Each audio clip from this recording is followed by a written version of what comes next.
giveaway. वो पानी हो गया इसीलिए चलिए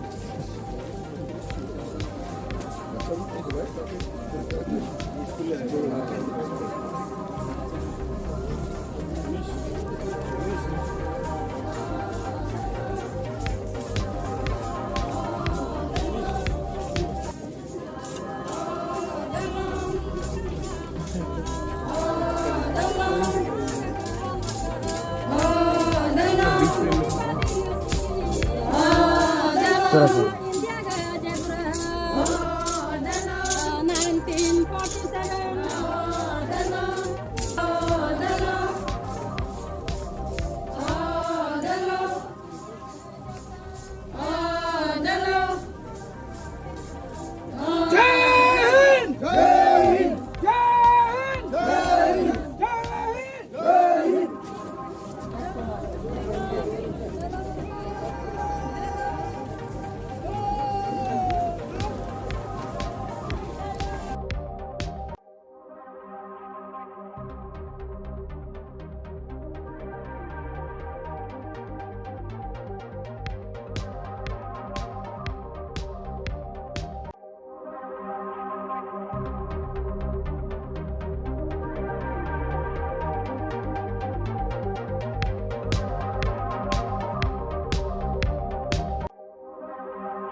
अधिकार आपके निरीक्षण के लिए हाजिर है।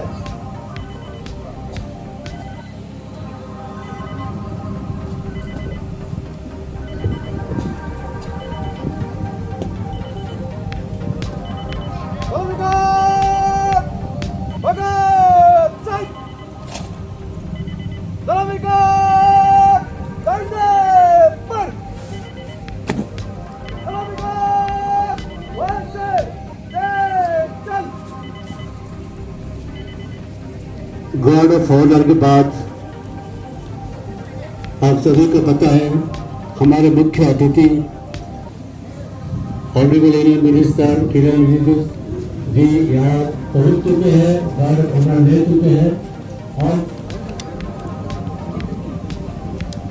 कई वर्ष की रूप के मार्टिस जो स्वतंत्र सेनानी है उनको फूल देकर नमन करेंगे। ऑनरेबल के साथ दो सामने जो तस्वीरें हैं दो स्वतंत्र सेनानी इस जिले के मोजूदा एंड मोजूदा उस समय के आवर कमेटी के प्रेसिडेंट थे और मोजूदा सेक्रेटरी थे। इन दोनों को ही ताम्र पत्र से नवाजा गया है भारत सरकार।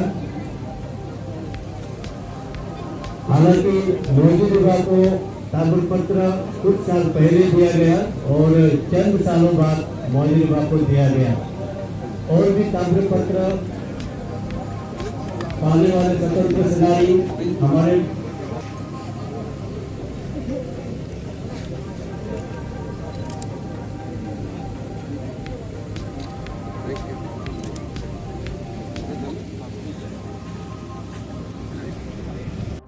किया जा रहा है।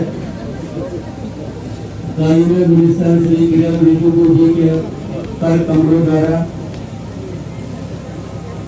तिरंगा का डिस्प्ले किया जा रहा है। ससम्मान तिरंगा को पकड़े हुए हैं।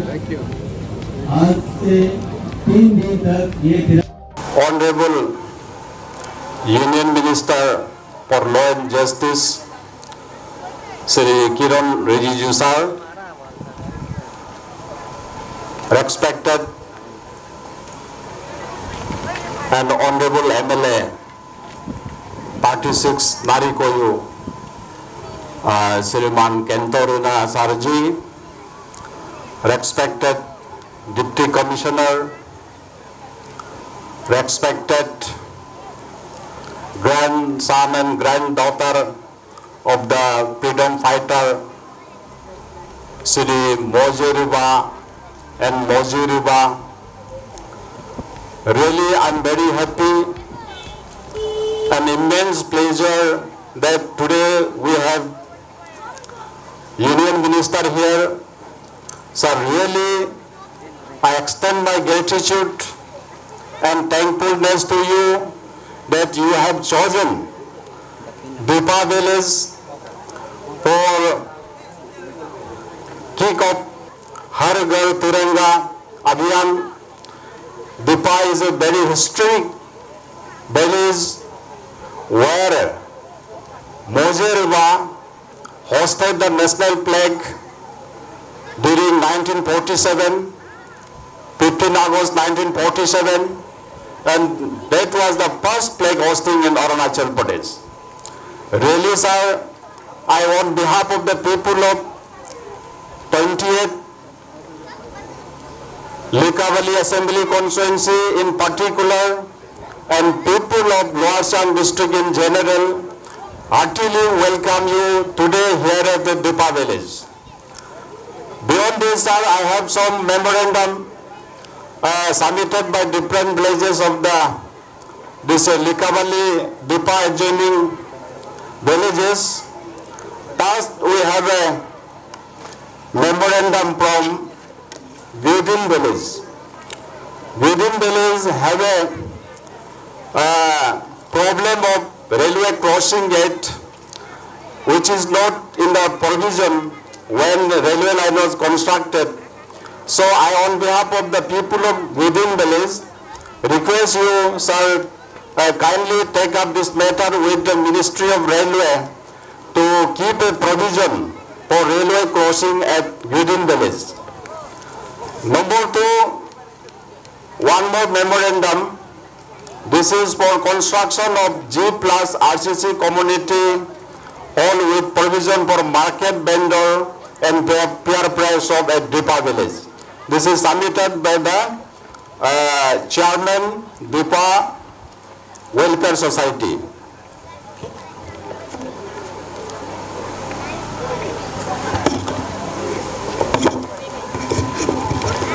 Again, one more memorandum from Dipa village.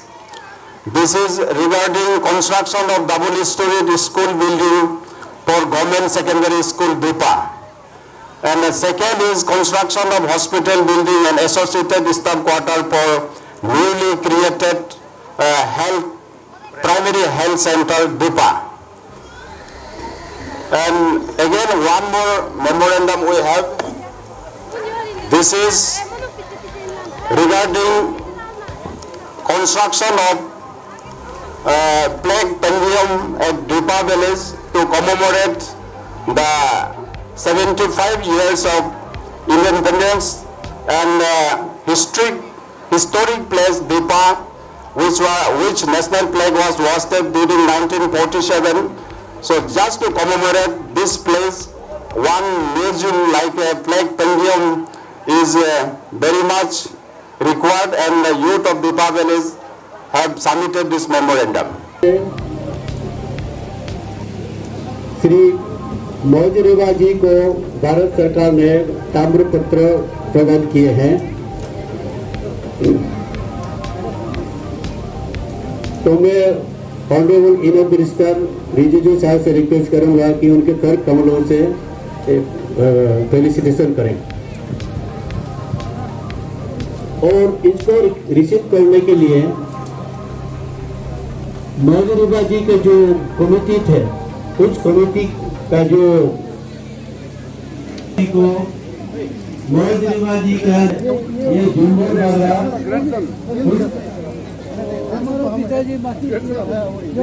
मौजरेवा committee का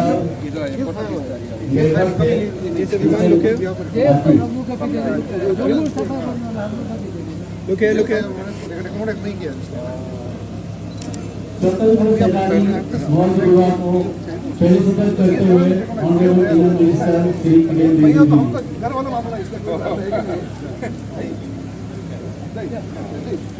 है। मौजरेवा जी का जो फेलिसिटेशन है उसको ग्रहण करने के लिए हमारे बीच पधारे हैं मिसेस जिलकुर रिवा थमोंग, जो कि जिलकुर रिवा थमोंग जो है मौजरेवा जी की बेटी है और थमोंग में हमसे में शादी की है। उनके बेटे पहली मीरा के साथ वो आए हुए हैं यहाँ में। जिलकुर रिवा थमोंग, उनका पत्नी का नाम है चौ न्यौता थमोंग।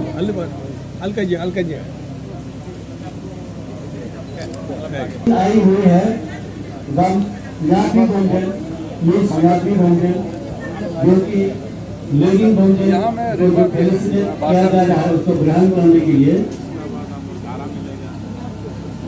उनकी नाती है ग्रैंड डॉटर ऑफ लेगिंग भोजन मिस न्यापी भोजन।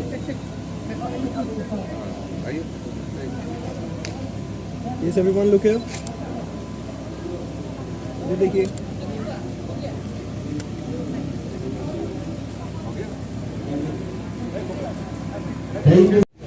जिला परिषद chairperson lower district BJP president Moruba ji, मंडल प्रेसिडेंट रिपली कायपोडिया जी, जिला परिषद मेंबर श्रीमती जुलाकी काये जी, जिला परिषद मारगम दोए जी, जिला परिषद तागम पादू जी, सीनियर लीडर गुनखेरिबा जी और प्रशासन की ओर से हमारे बीच में मौजूद डिप्टी कमिश्नर मार्को रिबा जी, एसपी गौतमबू गाजंगू जी और कई ऑफिसर्स, रिटायर्ड ऑफिसर्स हमारे बीच में यहाँ आए हुए हैं और सीनियर हेड गांवबुढ़ा सब यहाँ आए हैं। इस मोगो भांगो के जितने भी सदस्य हैं, साथ में मीडिया के बंधुओं, हमारे पोलो पार्टी और काफी मात्रा में बच्चे आए हैं, स्कूल के स्टूडेंट्स, और साथ में हम लोगों को आपके एरिया से बाहर से भी जो गेस्ट निकावाली बाहर से भी जो गेस्ट यहाँ आए हैं। सबसे पहले तो हमारे देश का 75 साल आजादी प्राप्त हुए परसों कंप्लीट करने जा रहे हैं। आजादी के अमृत महोत्सव के शुभ अवसर पर आप सबको शुभकामनाएं और बधाई देना चाहता हूं। कई बार दीपा आने का मुझे मौका मिला और दीपा में जब भी आता हूं तो उसका जो हिस्ट्री है, आजादी के समय में यहाँ फ्लैग होस्टिंग जो हुआ था अरुणाचल प्रदेश में पहली बार, उसको याद दिलाते रहते हैं और मुझे भी याद आते रहते हैं।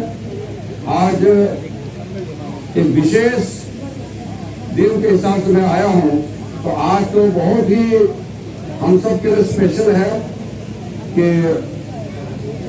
हमारे आजादी का 75 इयर्स पूरा करने जा रहे हैं। और उसी दिन हमारे जो फ्रीडम फाइटर्स है, उस समय के आजादी की लड़ाई में जिन्होंने योगदान दिया, उनको खास करके याद करने के लिए मैं यहाँ दीपा में आए हैं।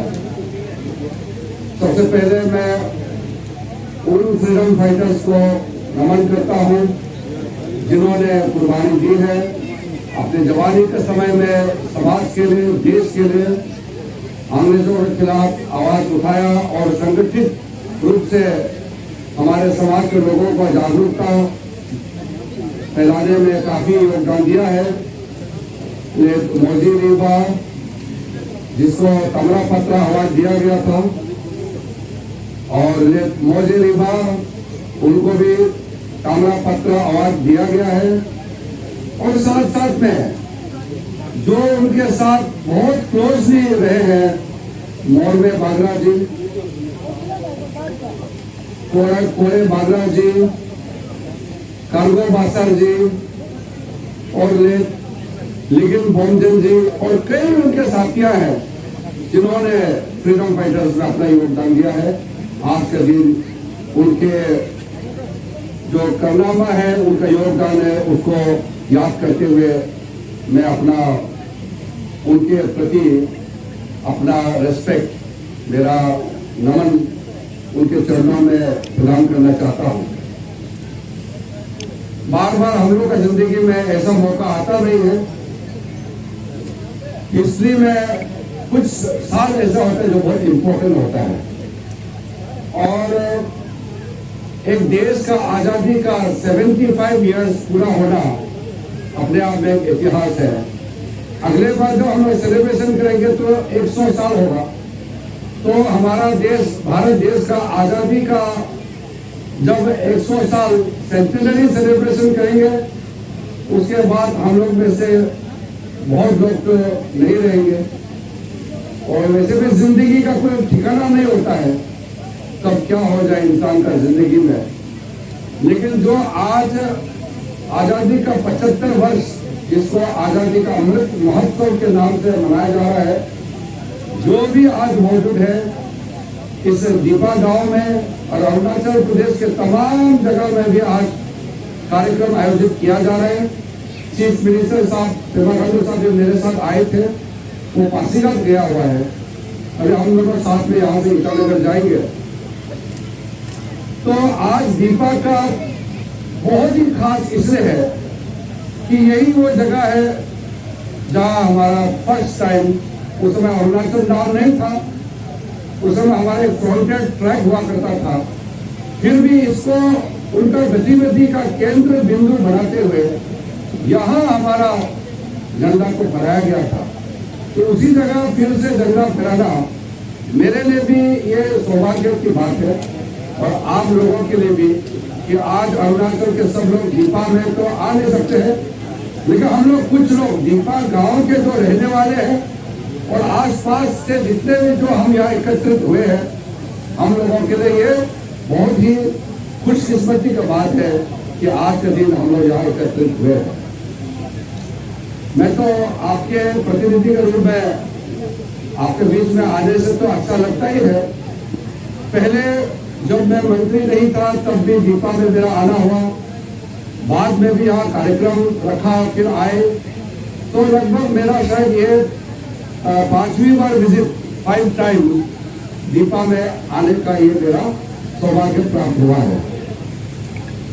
आपके लोकल लीडर होने के नाते, आपका लोकल एमपी होने के नाते जो चीज मुझे करना होता है, लोकल एमएलए के साथ तालमेल करके, पहले जोमदे केला साहब के साथ तालमेल किया, फिर काजोनिकर साहब के साथ आजकल तालमेल में काम कर रहे हैं। और उससे पहले रीमा तैफोजा साहब जो यहाँ एमएलए थे, उस समय भी मैंने तालमेल करके काफी काम करने का मुझे मौका मिला था। आजकल मेरा जिम्मेदारी बढ़ने की वजह से बार बार आने का मौका मिलता नहीं। मैंने मुख्यमंत्री जी को रिक्वेस्ट किया है, बाकी हमारा जो मंत्री है यहाँ, एमएलए है, सबको भी मैंने अनुरोध किया है कि दिल्ली से जो भी काम मुझे करना है वो तो मैं करते रहूंगा, लेकिन मेरा बिहाफ में गांव लोगों को जो सेवा करना है वो लगातार चलते रहना चाहिए और बीच बीच में मेरा भी आना होगा। लेकिन पहले जैसे गांव जाता था मैं, आजकल वो संभव होता नहीं है।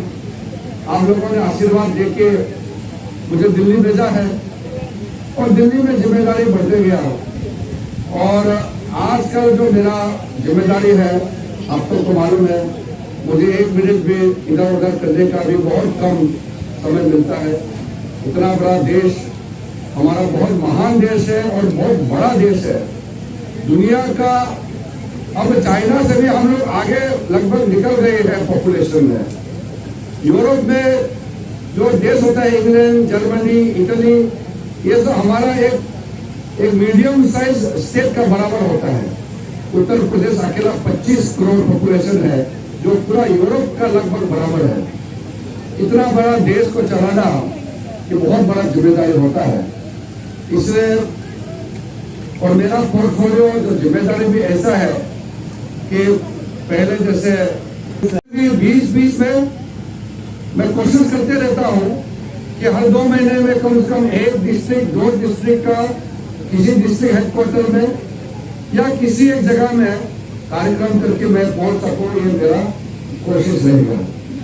तो मैं आपके बीच में रेगुलर नहीं आने का एक तो नुकसान है मेरे लिए, आपसे बार बार मिलता नहीं है, लेकिन दूसरा तरफ में फायदा ये है कि आजकल अरुणाचल प्रदेश का कोई भी स्कीम, कोई भी काम दिल्ली में रुकता नहीं है।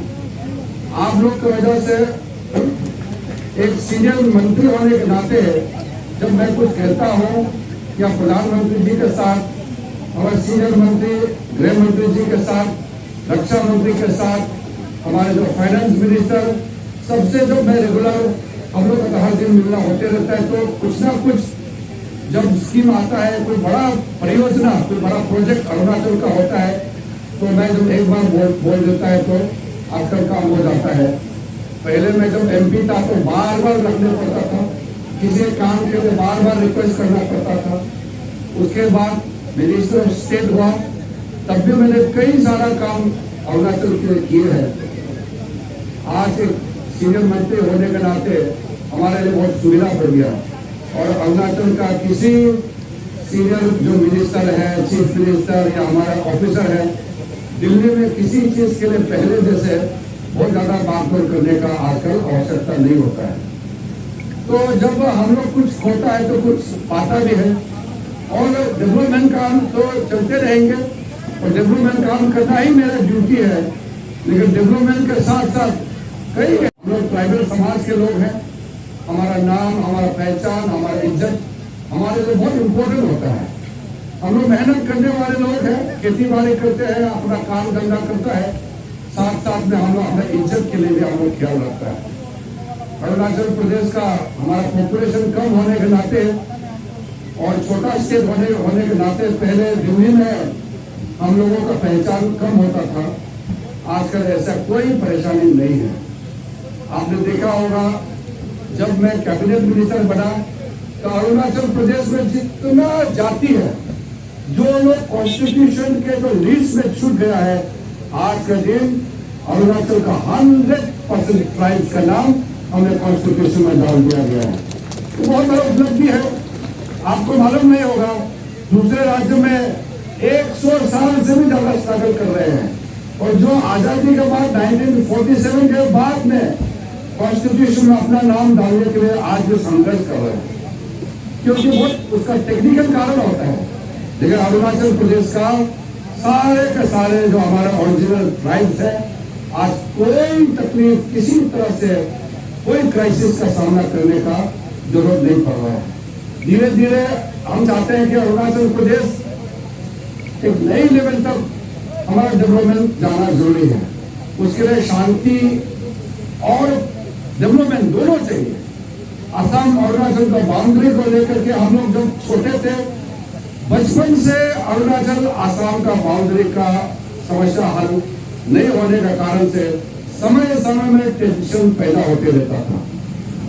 जब मुझे होम मिनिस्ट्री में मिनिस्टर ऑफ स्टेट मौका दिया था प्रधानमंत्री जी ने, तब हमने कुछ प्रयास किया था, कुछ मैकेनिज्म वर्कआउट किया था, कुछ शांति आए, फिर भी पूरा नहीं हो पाया, क्योंकि बाउंड्री कमीशन का रिपोर्ट सुप्रीम कोर्ट में भी डाला गया था। असम ने अपील किया, क्योंकि असम गवर्नमेंट ने जो कमीशन रिपोर्ट है उसको उन्होंने नहीं माना था। प्रधानमंत्री जी का आशीर्वाद से, होम मिनिस्टर अमित शाह जी का सपोर्ट से हम लोग ने चर्चा करके आसाम हिमंत बिश्व शर्मा जी से बातचीत करके हमने उनको रिक्वेस्ट किया, बड़ा भाई है, नॉर्थ ईस्ट का सबसे बड़ा स्टेट, सबसे ज्यादा पॉपुलेशन, 3.5 करोड़ का पॉपुलेशन वाला राज्य है, बड़ा दिल होना चाहिए आसाम। हमने उनको मनवाया। गृह मंत्री जी का निर्देशन में चीफ मिनिस्टर असम और अरुणाचल को मिला करके मीटिंग करवाया। उसके बाद में कमेटी जो पैनल बना रहे हैं उसका भी मीटिंग शुरू हो गई है और उसका प्रक्रिया शुरू हो गया है, और एक टारगेट लेकर के हम लोग चल रहे हैं कि 2024 से पहले आसाम अरुणाचल का सारा बाउंड्री सॉल्व हो जाना चाहिए। एक टारगेट लेकर हम लोग काम कर रहे हैं। ये सब बहुत बड़ा मुद्दा है। कभी कभी लोकल जो लैंड डिस्प्यूट होता है उससे बड़ा इश्यू बन जाता है। आसाम अरुणाचल में क्यों झगड़ा होना चाहिए? हम लोग 7 सिस्टर्स बोलते हैं, पड़ोसी है। पहले तो आसाम अरुणाचल एक ही राज्य था, एक ही स्टेट था। बाद में हमारे जो हिल ट्रैक से नेफा बन गए, फिर यूनियन टेरिटरी, फिर फुल फ्लेज स्टेट बना है। तो इसमें झगड़ा होना नहीं चाहिए। लेकिन उस समय का जो बाउंड्री डिमार्केशन नहीं होने की वजह से जो कुछ एक प्रॉब्लम जो क्रिएट होते रहता था, उसको परमानेंट सॉल्यूशन करना बहुत जरूरी था। तो अब हम लोग जिस तेजी से आगे बढ़ रहे हैं, मैं उम्मीद करता हूं जो टारगेट हमने सेट किया है वो के अरुणाचल के पब्लिक को भी हम अपील करते हैं। जो बाउंड्री डिमार्केट करते हैं तो इधर उधर हो सकता है, तो एडजस्टमेंट करना पड़ेगा। कभी कभी उस समय गलती किया है, हम लोग आज सुधर नहीं पाता है, लेकिन कुछ एडजस्टमेंट करके उसको सुधरना पड़ता है। हमने अपील किया है आसाम को कि आप कुछ सेक्रीफाइस अगर कर सकते हैं तो अच्छा है। हमारे पास प्लेन जगह कम है, अरुणाचल तो पहाड़ ही पहाड़ है, प्लेन एरिया बहुत कम है, खेती बाड़ी करने का जगह कम है। तो आसाम के मुख्यमंत्री जी को भी मैं धन्यवाद देता हूँ। आसाम के जो असेंबली में भी चर्चा की है, और आसाम के लोगों को भी मैं धन्यवाद देता हूँ कि जो बाउंड्री जो टॉक चल रहे हैं, सेटलमेंट का कर रहे हैं, उसमें आसाम के लोग भी समर्थन कर रहे हैं। इसके अलावा अरुणाचल में बहुत समस्या है, बहुत ज्यादा समस्या है। दूसरा स्टेट हमारा प्रॉब्लम को समझना मुश्किल है।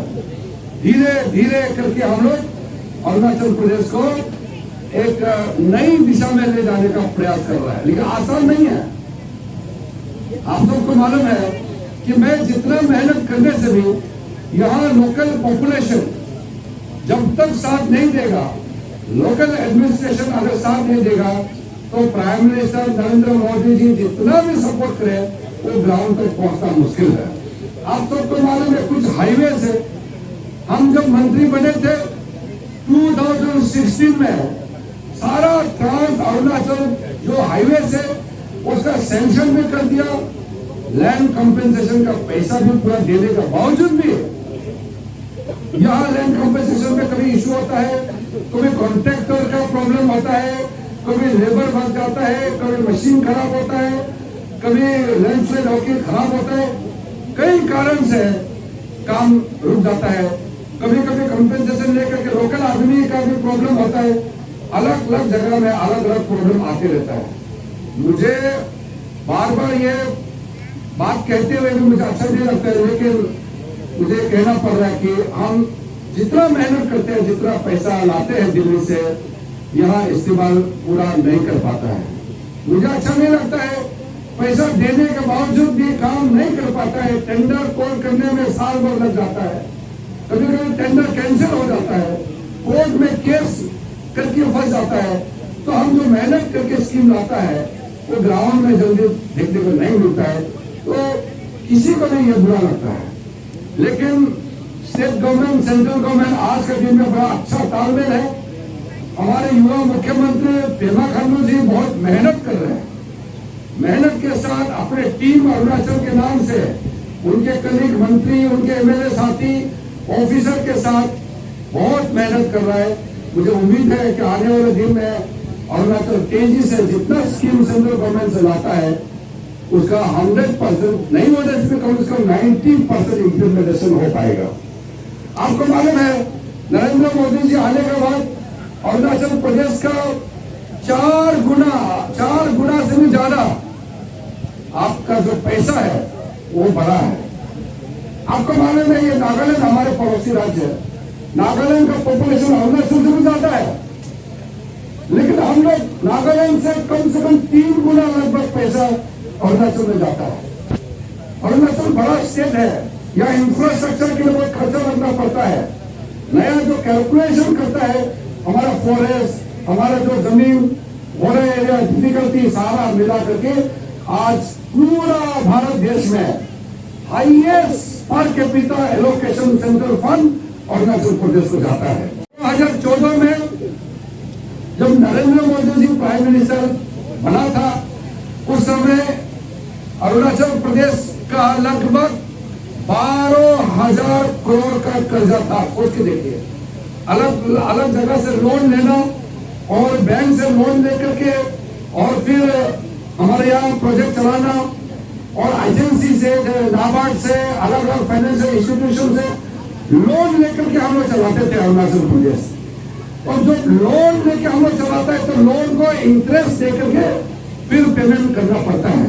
तो जो साल में एलोकेशन मिलता है आधा पैसा तो हम लोग वो जो इंटरेस्ट रेट में दे करके लोन को वापस करना पड़ता था।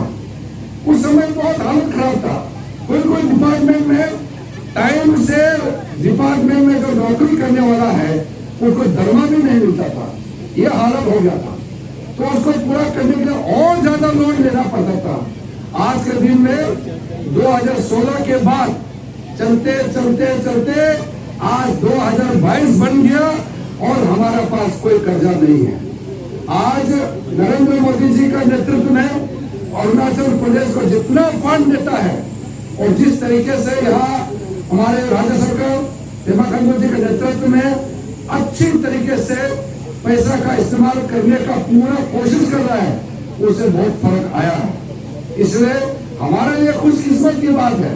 मैं इसलिए कहता हूं कि जितना हम लोग आज का दिन सेंट्रल गवर्नमेंट का फंड मिलता है उससे हम लोग आगे अरुणाचल का नए जो कीर्तिमान है हम लोग साबित कर पाएंगे। धीरे धीरे हम लोग का टारगेट है 2024 तो कई हम लोग टारगेट सेट किए हुए हैं। अलग अलग डिपार्टमेंट का स्कीम के बारे में हमारे एमएलए साहब है और जिला परिषद है, हमारे ऑफिसर है, ये लोग आपको बताएंगे। मैं बहुत डिटेल में आपको नहीं बताऊंगा क्योंकि आप सबको लगभग मालूम ही है, फिर भी हम एक कमिटमेंट लेके चल रहे हैं कि समाज में कोई भी छूटना नहीं चाहिए। जो हम लोग 2019 से पहले टॉयलेट बनाना, हम लोग कितना साल से इंडिया आजादी हो गए, टॉयलेट नहीं बनता था। नरेंद्र मोदी जी प्रधानमंत्री बनने के बाद हम लोगों ने कम से कम बेसिक चीज हर घर में हर जगह पहुंचना चाहिए, ये टारगेट लेके चला है। नहीं तो हम लोग 75 ईयर्स ऑफ इंडिया का इंडिपेंडेंस मनाएंगे, लेकिन घर में टॉयलेट नहीं है, स्कूल में टॉयलेट नहीं है, ये परिस्थिति ठीक नहीं है। इसलिए 2019 तक आप लोग को मालूम होगा, लगभग सब जगह हम लोगों ने टॉयलेट बनाया है। और अभी हम लोग नया स्कीम जो लेके चल रहे हैं, घर बनाने का आवास योजना जो चल रहा है, हर घर में नल होना चाहिए, नल से जल निकलना चाहिए। 2024 तक हम लोगों को कोविड ने जो महामारी आया, बीमारी काफी हम लोगों को नुकसान पहुंचाया है, लगभग 1.5 साल। तो हर घर में पानी अब यहाँ दीपा में चाहिए। अगर दीपा में नहीं पहुंचा तो थोड़ा सा दुख की बात होगा, क्योंकि ये तो प्लेन एरिया है। हम लोग का टारगेट है कि इवन चाइना बॉर्डर में भी, म्यांमार बॉर्डर में भी, जितना भी दूर में गांव हो, एक एक घर तक हम लोग का पानी पहुंचाने का एक अभियान चला रहा है। हम लोग सब घर में गैस कनेक्शन पहुंचाने का अभियान चला रहे हैं। साथ साथ में पूरा समाज में एक समान सब तक कुछ ना कुछ पहुंचे।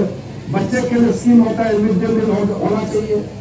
औरत लोगों के लिए जो वो मैटरनिटी के समय में औरतों के लिए आंगनवाड़ियों के माध्यम से, आशा वर्कर्स के माध्यम से स्कीम जाने का प्रावधान, मनरेगा के माध्यम से, पंचायत के थ्रू से गांव में काम करने का अलग अलग किस्म का स्कीम हम लोग चाहते हैं कि हर एक घर में पहुंचना बहुत जरूरी है।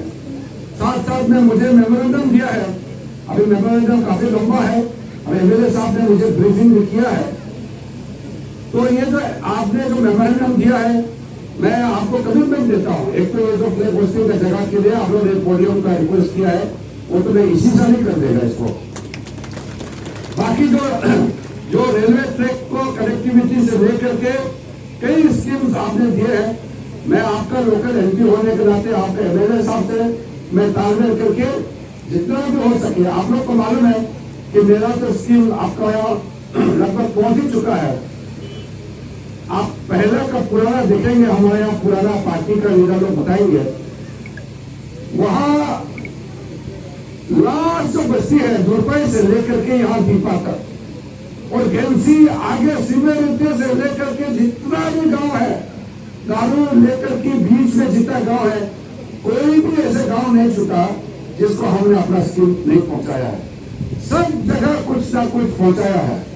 कोई लोग नहीं मालूम होगा, क्योंकि जो छोटा स्कीम आता है 5-10 लाख का कुछ चीज बनता है तो सबको पता नहीं चलता है। पहले तो एमपी मतलब वो एमपी को दिल्ली भेज दिया, वो दिल्ली में ही काम करके यहाँ में सिर्फ एमएलए का थ्रू जो होता है वही होता था। लेकिन मैंने कुछ चीजें अपने तरफ से कोशिश किया है कि एमएलए तो करेगा ही, मेरा तरफ से भी एमएलए को सहयोग देते हुए आपका हर ब्लॉक, हर सर्कल तक कुछ ना कुछ पहुंचना चाहिए। उससे आगे मैं तो गांव तक पहुंचाने का कोशिश किया है, जबकि कोई एमपी गांव तक पहुंचता नहीं है।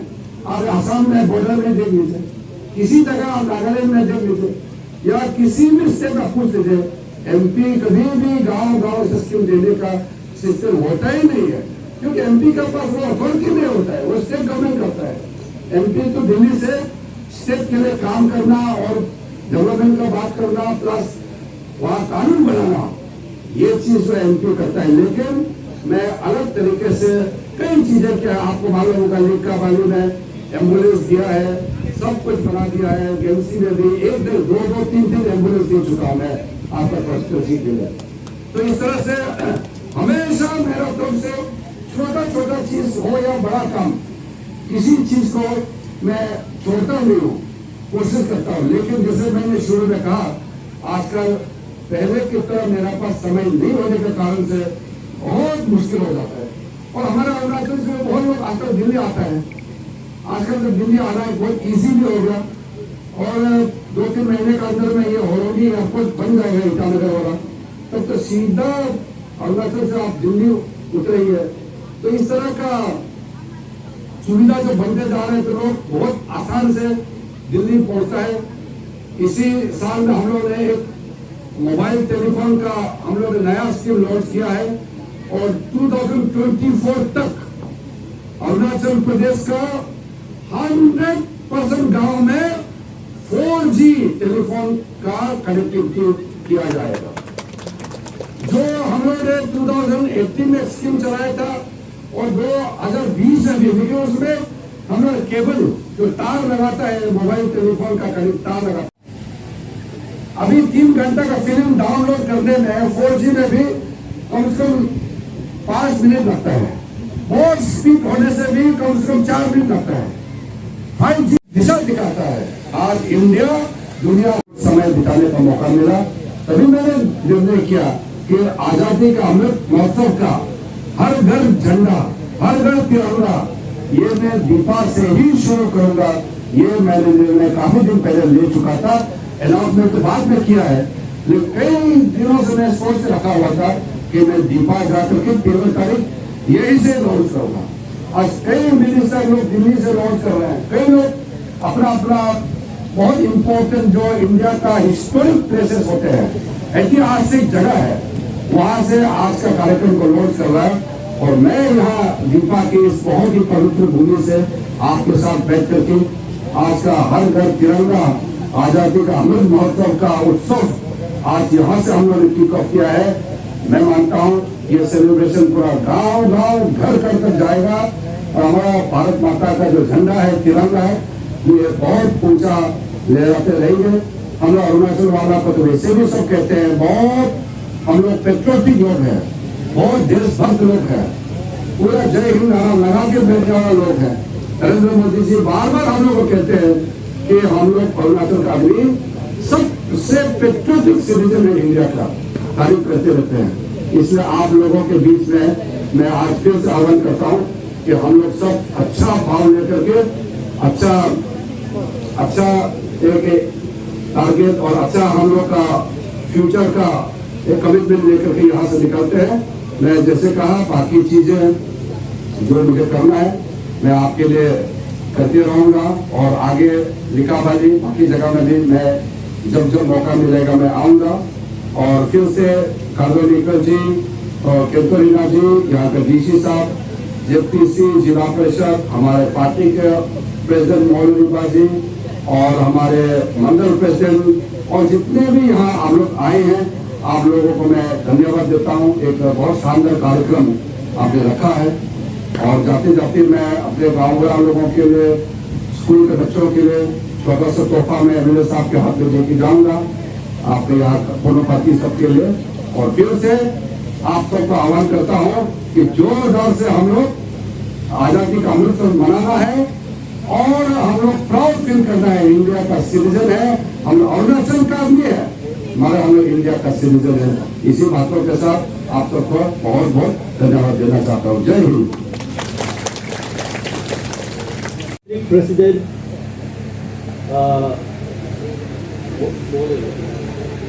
मौलूबा डिस्ट्रिक्ट प्रेसिडेंट बीजेपी, इनको भी ससुराल गिफ्ट दिया जा रहा है।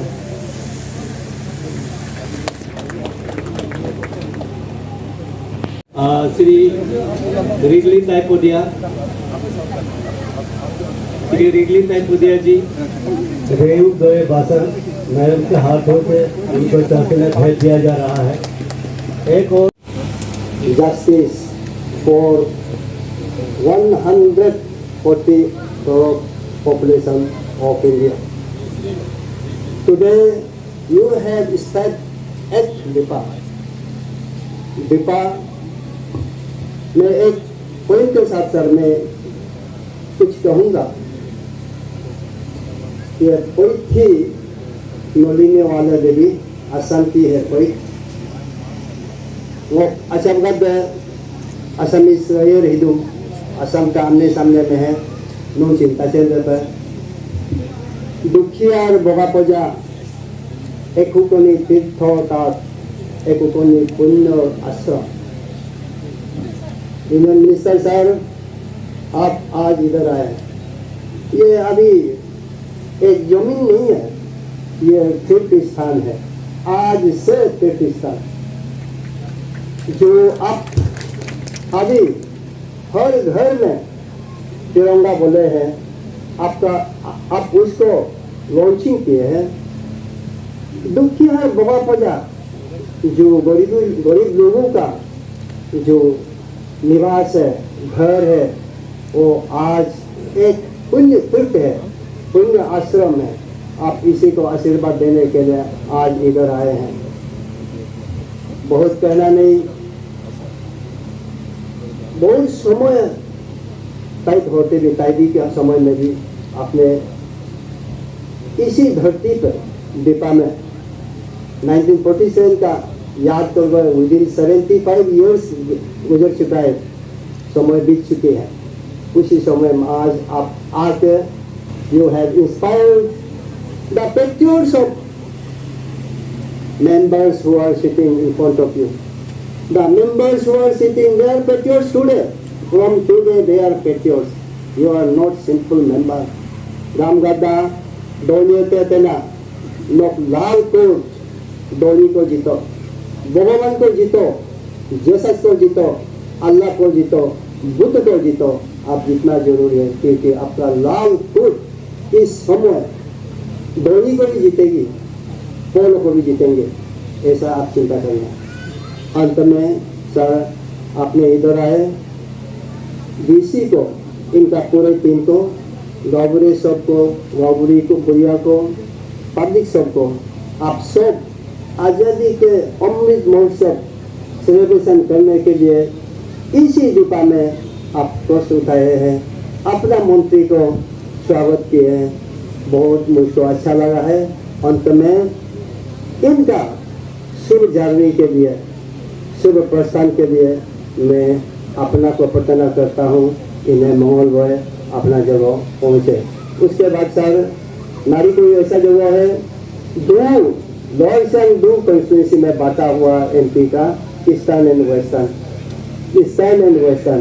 तो क्या करूँ, मैं ईस्टर्न का हूँ, आप तो वेस्टर्न का है, तो भी रेलवे के बारे में मेरा विस्तारक नेपाल वेदू और जिला परिषद मेंबर जुनाटी चाय आपसे पूरा एक खड़ी रहेगी, एक खड़ा रहेंगे, दोनों थोड़ा सा बात करेंगे, आप सुनेंगे बोलते मैं अनुरोध करते हैं। धन्यवाद।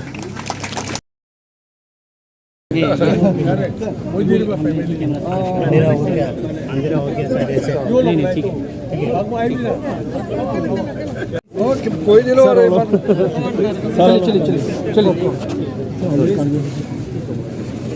আজি আমি हर घर तिरंगा এই প্রোগ্রামটো লঞ্চ কৰিছে ইয়াৰ পৰা দীপাৰ পৰা, কাৰণ দীপা এটা বহুত আমাৰ কাৰণে ইম্পৰ্টেণ্ট জেগা হয়। ইয়াতে ফাৰ্ষ্ট অৰুণাচলৰ যি ফ্লেগ হোষ্টিং কৰিছিলে মজিৰিবাৰ যিমান এই সময়তে আমাৰ ফ্ৰীডম ফাইটাৰ আছিলে, ইয়াৰ পৰাই ফ্লেগ হোষ্টিং প্ৰথমবাৰ কৰিছিলে। সেইটো কাৰণে ইয়াৰ পৰা কিক অফ কৰাটো, আৰম্ভ কৰাটো ভাল হ'ব বুলি মই এইটো নিৰ্ণয় কৰি ইয়াতে আহিলোঁ। খুব ভাল লাগিছে, ইয়াতে চবেই local MLA, local leader, party আৰু আমাৰ অফিচাৰ চবেই মিলি আজি লঞ্চ কৰিছে। আৰু গোটেই অৰুণাচল আৰু গোটেই ভাৰতবৰ্ষত এতিয়া এইটো যাব, আৰু এইটো ভালকৈ এটা মেমৰেবল জেগা হ'ব লাগিব। ইয়াতে কিবা এইটো ফ্ৰীডম ফাইটাৰ নামতে এটা মেমৰি বি কিবা কিবা কৰা হ'ব।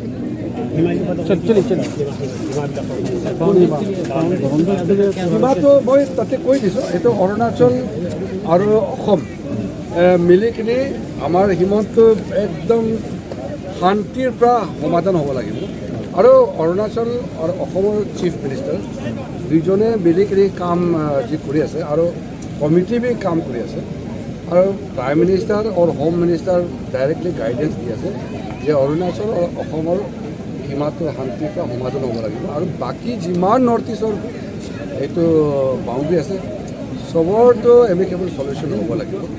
এইটো আমি পজিটিভ মাইণ্ডছেট লৈ কাম কৰিলে তেতিয়া হ'ব, নহ'লে আমাৰ মাজতে কাজিয়া কৰি থাকিলে লাভ নাই ন। অৰুণাচল অসম একেই হয়, কিয় কাজিয়া কৰিব লাগে, এইটো মিলি থাকিব লাগে।